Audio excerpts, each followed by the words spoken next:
Hi friends, welcome to my channel. బ్రహ్మడి serial upcoming ఎపిసోడ్లో ఏం జరగబోతుందో ఈ రోజు మనం ప్రివ్యూలో చూసి క్లియర్గా తెలుసుకునేద్దాం.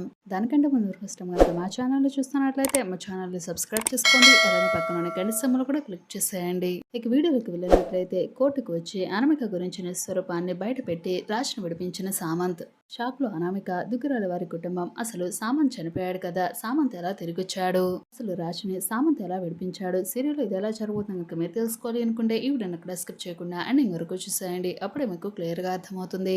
అలానే మా వీడియోని ఇప్పటివరకు కనుక లైక్ చేయనట్లయితే వెంటనే ఒక లైక్ చేసేయండి. సరేనండి, సీరియల్ ఏం జరుగుతుందో చూసి తెలుసుకుందాం. ఇక సీరియల్ కనుక చూసుకున్నట్లయితే రాజును అరెస్ట్ చేసినందుకు అనామిక తన దగ్గర ఎంత డబ్బులు తీసుకుందంటూ అప్పును నానా మాటలు అంటుంది రుద్రాని. ప్రాణం పోయినా సరే నేను అలాంటి పనులు చేయను అని చెప్పేసి అంటుంది అప్పు.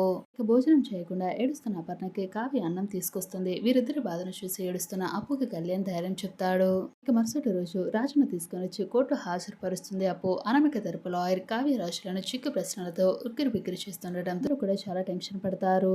సామంత్ని బెదిరించడానికి నేను నా భర్త అతని ఇంటికి వెళ్ళామని, చంపడానికి మాత్రం అస్సలు కాదు అని చెప్పేసి కోర్టులో చెప్తుంది కావ్య. ఆ వెంటనే అప్పుని బోన్లోకి పిలుస్తాడు రాజ్ తరపున లాయర్. శవాన్ని కారులో చూసినంత మాత్రాన నా క్లయింట్ మీద మర్డర్ కేసు ఎలా ఫైల్ చేస్తారని లాయర్ ప్రశ్నిస్తాడు.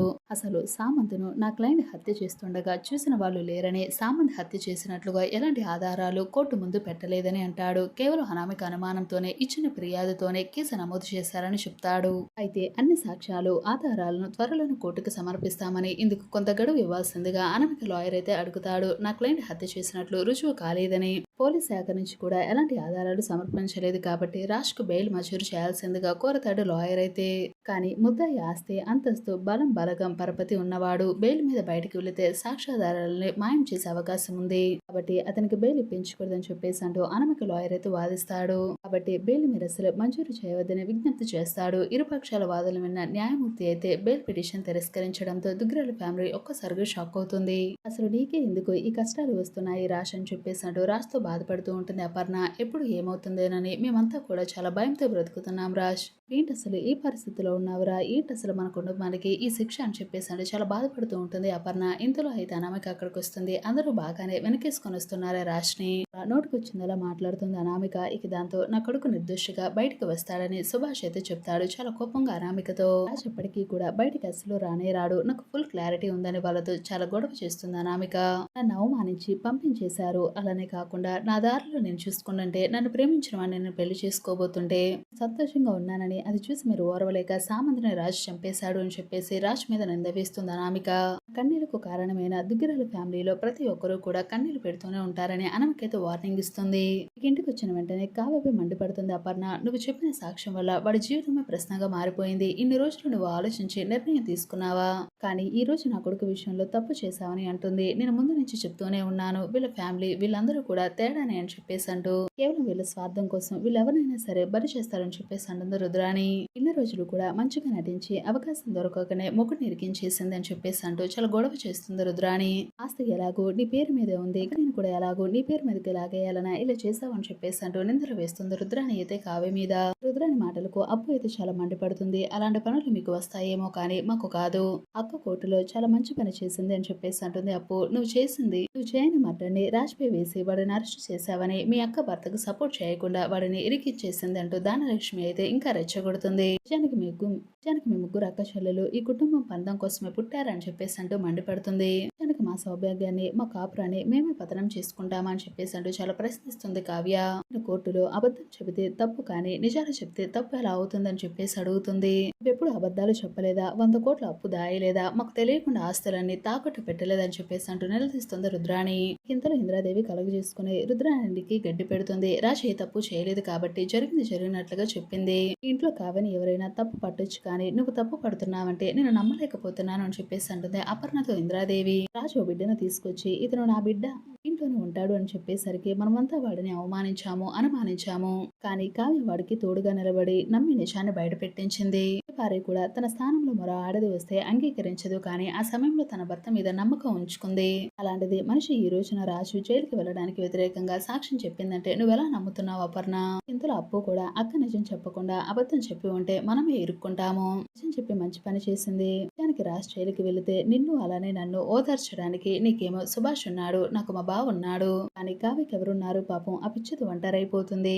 ఒకసారి ఆలోచించాలి కదా, ఎందుకు ఇలా నువ్వు కావ్యని అపార్థం చేసుకున్నావు అని చెప్పేసి ఇంద్రదేవి మాట్లాడటంతో ఇక అపర్ణ అయితే ఒక్కసారిగా చాలా ఎమోషనల్ అయిపోతుంది. కావ్య నాకు చేసుకుంటుంది, నన్ను క్షమించి కావ్య, నేనేదో ఆవేశంలో పొరపాటున అలా మాట్లాడేశాను, ఎప్పుడు కూడా నేను నిన్ను బాధ పెట్టాను, మనం ఎలాగైనా సరే రాజ్ను బయటకు తీసుకురావాలి, ఎలాగైనా రాజ్కి సంబంధించిన సాక్ష్యాధారాలని కూడా మనం సంపాదించాలి, లేకపోతే పిచ్చే తీర్పుతో రాజు శాశ్వతంగా మనకి దూరం అయిపోతాడు, శాశ్వతంగా జైల్లో ఉండిపోతాడు, ఇప్పుడు ఏం చేయాలి, మన రాజును మనం ఎలా రక్షించుకోవాలని చెప్పేసి అపర్ణ చాలా ఏడుస్తూ ఉంటుంది. ఇక పక్కనే ఉన్న కావ్య అయితే ధైర్యం చెప్తూ ఉంటుంది, ఊరుకోండి అత్తయ్య, మీరు ఎందుకు అంత బాధపడుతున్నారు, ఎలాగైనా సరే మీ అబ్బాయిని మీ దగ్గరికి తీసుకొని వస్తాను, ఆయన ఎలాగైనా సరే జైలు నుంచి విడిపించే బాధ్యత నాది, మీకు ఎలాగైనా సరే నేను బుద్ధి చెప్పి తీరుతానని చెప్పేసి కావ్య అయితే అపర్ణకైతే ధైర్యం చెప్తుంది. ఇక అప్పు అలానే కావ్య ఇద్దరు కూడా ఆలోచిస్తూ ఉంటారు, ఇప్పుడు ఏం చేయాలి, అసలు రేపు ఎలా బావగారిని మనం ఎలా విడిపించాలక్క, అనామికకి సంబంధించి ఎలాంటి సాక్ష్యాధారాలు కూడా ఒక్కటి కూడా మనకి దొరకలేదు, ఇప్పుడు కనుక మనం ఎలాంటి ప్రూఫ్స్ కనుక చూపించకపోతే బావగారిని ఖచ్చితంగా జైల్లోనే ఉంచేస్తారు, శిక్ష వేస్తారు అని చెప్పేసి ఇద్దరు కూడా చాలా కంగారు పడతారు. ఇక 3వ రోజున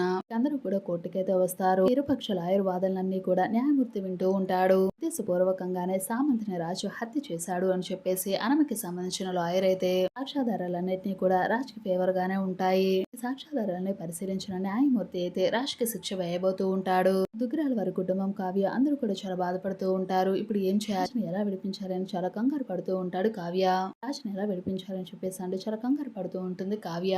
ఇందులో న్యాయమూర్తి అయితే రాజ్కి శిక్ష విధించబోతూ ఉండగా ఇందులో సడన్ గా ఒక్క నిమిషం ఆగని అని చెప్పేసి సామంత్ అయితే కోర్టులోకి ఎంట్రీ ఇస్తాడు. ఇక దాంతో అందరూ కూడా ఒక్కసారిగా షాక్ అయిపోతారు. అయితే ఒక్కసారిగా కళ్ళు తిరుగుతాయి, ఇదేంటి అసలు, సామంత్ చూసి ఒక్కసారిగా స్టన్ అయిపోతుంది, సామంత్ చనిపోయాడు కదా, ఎలా బ్రతికొచ్చాడు, ఇది నిజమేనా అని చెప్పేసాడు. ఒక్కసారిగా పైకి చాలానే చూస్తూ ఉంటుంది అనామిక. సామంత్ కోర్టులోకి రావడంతో అందరూ కూడా ఒక్కసారిగా పైకి లేస్తారు. ఇక రాజు అయితే సామంత్ చూసి చాలా సంతోషపడుతూ ఉంటాడు. న్యాయమూర్తి సామంత్ చూసి ఒక్కసారిగా షాక్ అయిపోతాడు, ఇదేంటి నువ్వు చనిపోయావనే కదా నీ భార్య కేసు పెట్టింది, నువ్వు బ్రతికి ఉన్నావని చెప్పేసాడు. అందరూ షాక్ అవుతారు. ఇంతలో సామంత్ అయితే బోర్డులోకి వచ్చి గురించి నిజాన్ని బయట చెప్తూ ఉంటాడు. నిజానికి అసలు ఆ రోజు రాజ్, కావ్య ఇద్దరు కూడా మా ఇంటికి వచ్చారు, కంపెనీ మొత్తం కూడా లాస్ లో అవడానికి కారణం నేనే, అనామిక నన్ను అడ్డం పెట్టుకుని వాళ్ళ కుటుంబం మీద, రాజ్ మీద, కావ్య మీద పగ తెచ్చుకోవాలని ఎన్నో పన్నాగాలు పన్నింది, ఆఖరికి నాకు సంబంధించిన ప్రాపర్టీ మొత్తం కూడా నేను కోల్పోయేలాగా చేసింది, ప్రాపర్టీ పోయిందే కాకుండా నన్ను కూడా చంపే ప్రయత్నం చేసింది అని ఆ రోజు రాజ్ అక్కడికి రావడం మూలన రాజ్ వల్లే నేను ఇప్పుడు బ్రతికి బయటపడ్డాను, రాజ్ అసలు నన్ను చంపలేదు, నేను చనిపోలేదు, ఈ అనామిక నన్ను చంపే ప్రయత్నం చేసింది, మీరు అనుకుంటున్నట్టు ఈ అనామిక అసలు మంచి మనిషి కాదు, కుటుంబం మీద పగ తెచ్చుకోవడానికి ఉద్దేశపూర్వకంగానే రాజ్ మీద కావాలనే కేసు పెట్టింది, ఈ సాక్ష్యాధారాలన్నీ కూడా అబద్ధం, ఇవన్నీ కూడా అనామిక సృష్టించినవి అని చెప్పేసి సామంత్ అయితే అనామిక గురించి నిజాన్ని బయటపెట్టడంతో దుగ్గిరాల వారి కుటుంబంతో సహా కోర్టులో వాళ్ళందరూ కూడా ఒక్కసారిగా షాక్ అయిపోతారు. సామంత్ న్యాయవాదం విన్న తర్వాత న్యాయమూర్తి అయితే ఆమెకే తప్పు చేసిందని, ఉద్దేశపూర్వకంగానే రాజ్ని కేసులో ఇరికించిందని, జైలుకు పంపించాలి అని చెప్పేసి ప్లాన్ చేసిందని, సాక్ష్యాధారాలన్నీ సామంత్ ద్వారా సాక్ష్యాధారాలన్నీ విన్న తర్వాత అనామికనైతే అరెస్ట్ చేయమని చెప్పేసి న్యాయమూర్తి అయితే తీర్పిస్తుంది. అయితే ఏ శిక్ష లేకుండా విడుదలైనందుకు దుగ్గిరాల వారి కుటుంబం అందరూ కూడా చాలా సంతోషిస్తూ ఉంటారు. అనామిక మాత్రం ఒక్కసారిగా షాక్ అయిపోతుంది. మరి చూసారు ఫ్రెండ్స్, రాబోయే మన బ్రహ్మడు సీరియల్ అప్కమింగ్ ఎపిసోడ్ అయితే ఖచ్చితంగా ఇలా అయితే జరగబోతుంది. ఎలా జరగని చెప్పేసి మరి అయితే కోరుకుంటే ఈ వీడియో తప్పకుండా లైక్ చేయండి. అంతేకాకుండా మా ఛానల్ బ్రహ్మడు సీరియల్ అప్కమింగ్ ఎపిసోడ్ ఏం జరుగుతుందో డైలీ తెలుసుకోవాలనుకుంటే వెంటనే ఛానల్ సబ్స్క్రైబ్ చేసుకోండి. అలానే పక్కన ఉన్న గంట సింబల్ కూడా క్లిక్ చేసేయండి.